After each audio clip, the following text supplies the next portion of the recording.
నమస్తే, welcome to our channel. నేను మీ సిరి. ఈరోజు మనతో పాటు ఉన్నారు పొలిటికల్ అనలిస్ట్ జగదేవ్ గారు. నమస్కారం సార్. నమస్తే అండి సార్. ఈ రోజుతోని మన యువగలం నారా లోకేష్ గారు చేపట్టిన యువగలం ఈ రోజుతోని వాళ్ళైతే కంప్లీట్ చేశారు. సో దీనికి జగన్ గారు ఏదన్నా అంటే కుట్ర పన్నడం కానీ, అంటే ఇంకా జనాలు రావద్దు, ఇంకా ముందుకు వెళ్ళొద్దు అని చెప్పేసి ఇట్లాంటివి జరుగుతున్నాయని చెప్పేసి వినిపిస్తుంది సార్. సో దీని మీద ఎట్లా రియాక్ట్ అవ్వాలి సార్? అసలు మీరు అడిగిన చిన్న కరెక్షన్ అండి. 20th ఇప్పుడు క్లోజ్ అవుతుంది ఎల్లుండికి. సో ఇక్కడ ఏంటంటే మొదటి నుంచి కూడా యువగలం కానీ ఆపుదామని చూశారు.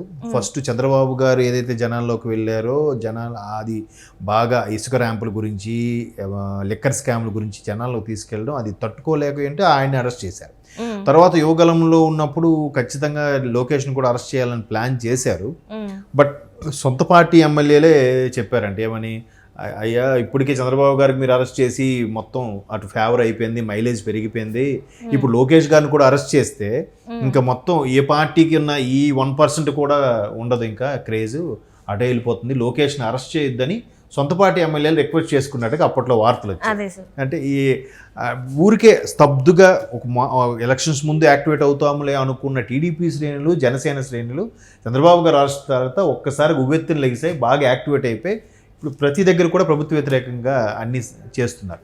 అయితే ఇక్కడ యువగలం అనేది ఎక్కడైతే ఆయన ఆపాడో, ఈస్ట్ టు వెస్ట్లో ఎక్కడైతే ఆపాడో అక్కడ నుంచే మళ్ళీ ఆయన స్టార్ట్ చేయడం జరిగింది.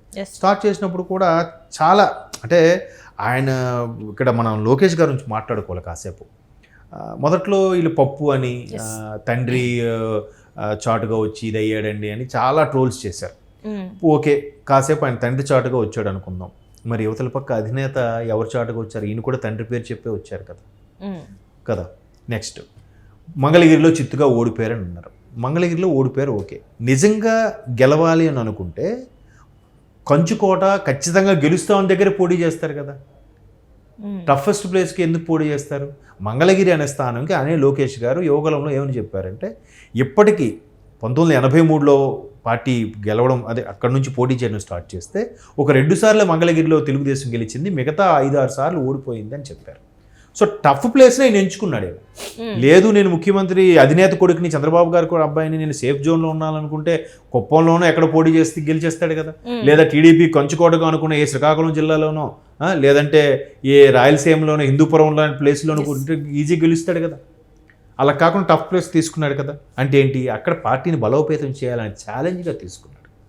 సో అంతేగాని ఈజీగా ఉండే కడపలోనో పులివెందుల్లోనో పోటీ చేయలేదు కదా.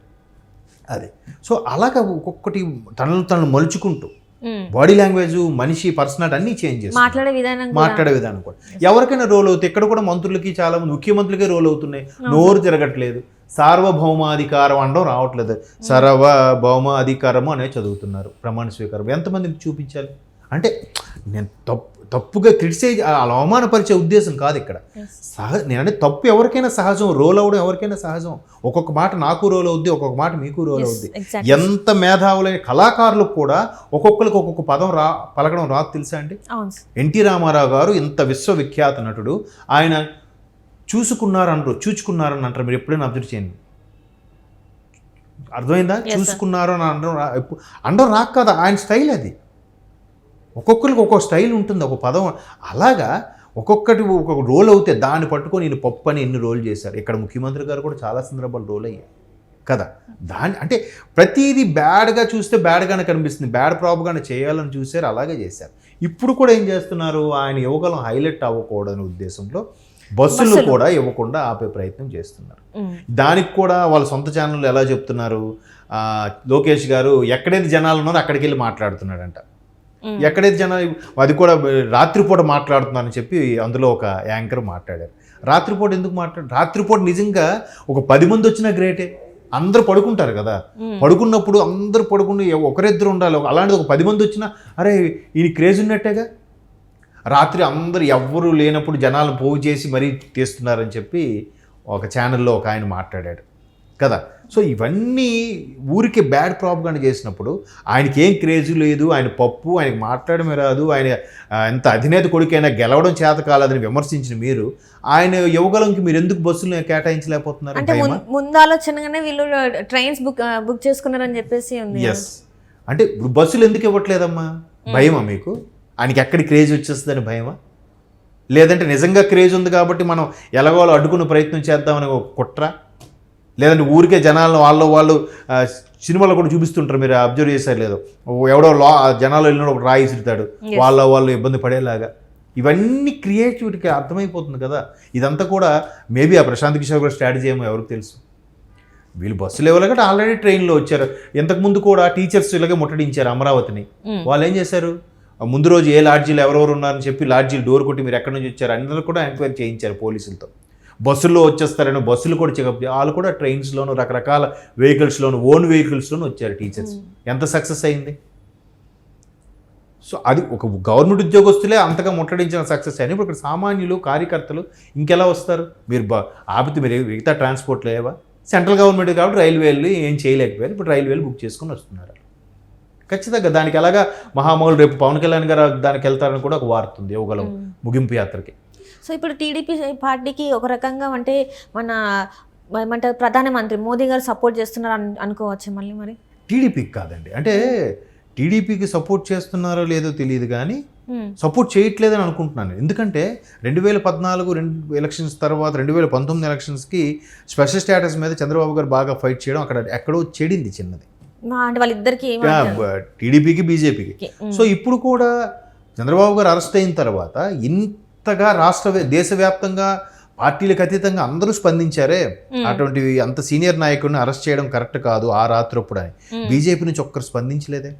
మొన్న కేసీఆర్ గారికి బాగాలేకపోతే వెంటనే ఆ చిన్న ఏదో ఫ్రాక్చర్ అయిన దానికే వెంటనే మోడీ గారు ట్వీట్ చేశారు, పలకరించారే. ఇక్కడ చంద్రబాబుకి సంబంధించి అక్కడ ట్వీట్ లేదు, పలకరింపు లేదు, పులకరింపు లేదు, ఫోన్ లేదు, ఏమీ లేదు.